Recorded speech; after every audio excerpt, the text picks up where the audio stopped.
Joining me now for more on Goldman is Bloomberg contributing editor and also the founder and CEO of Second Curve Capital, Tom Brown.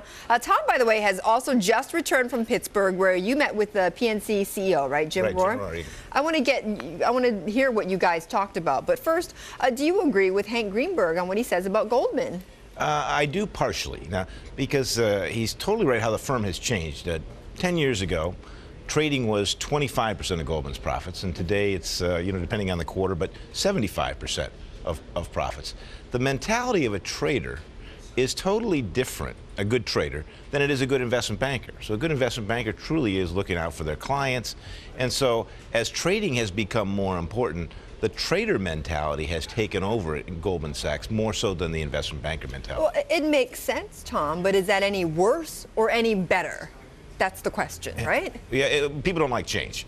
So it's not the same firm that it was 10 years ago. It's never going to be the same firm. Trading is always going to be, or at least as far as I can see, is going to be a bigger driver of profits in investment banking, even with the Volcker Rule. And that's indicative not just for Goldman Sachs, but for the other big Wall Street firms. Is that true? I mean, isn't that right? Well, Morgan Stanley's gone through another transformation that we really don't talk about, but it's becoming an asset management firm. So as they continue to acquire the rest of Morgan Stanley Smith Barney, the firm is going to become much less of an investment banking firm, trading even a very small portion of their profits relative to what the asset management business is going to be. Now, how do you think, Tom, so far Goldman has handled this controversy since Wednesday? How do you think they've done? I'm just glad I'm not there because they've had so much negative publicity over the last 3 years. It's just incredible.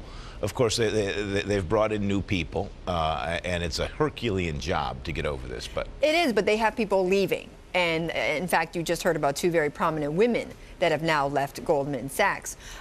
Does that tell you, I mean, as an investor, should that trouble you? Yes.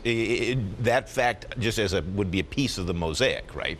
That good people are leaving. The question is how many good people. They leave Goldman Sachs all the time.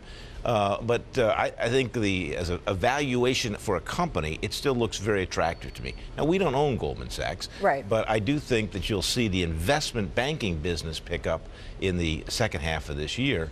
That would be good particularly for Goldman and for Morgan Stanley. But nothing tells you that Lloyd Blankfein's job is on the line here. Ooh, you start to hear there's enough rumbling going on. When I get phone calls like I did yesterday from reporters wanting to talk about that as a possibility, that's the smoke. And where there's smoke, there's fire. The question is, can we put out the fire if you're at Goldman Sachs? Okay, and as you say, you'd hate to be there at the top right now trying to deal with this.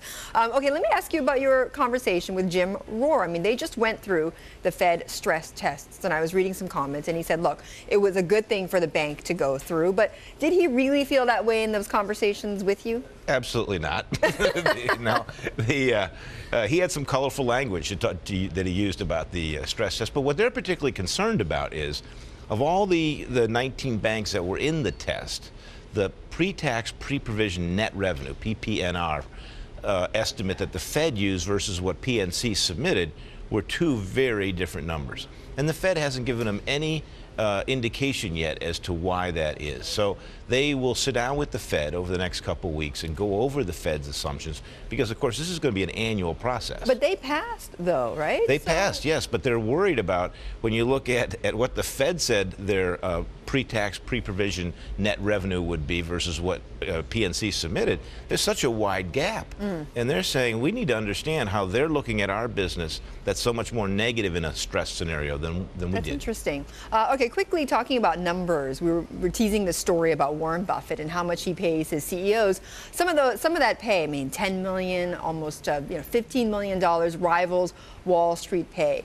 Does that make Buffett a hypocrite when he lambasts Wall Street compensation? Betty, I know there's even a little hypocrite bone in your body somewhere. So there may be a little hypocrite in Warren Buffett. But I want to see you news people talk about the $5 million that Sue Simmons gets paid and the $30 million that Matt Lauer gets paid, and get this attention off of these Wall Street guys. That's clever, Tom. I'm glad you've turned it around to me. All right, Tom, I can assure you that's not what I'm getting paid. All right, Tom Brown, the CEO of Second Curve Capital.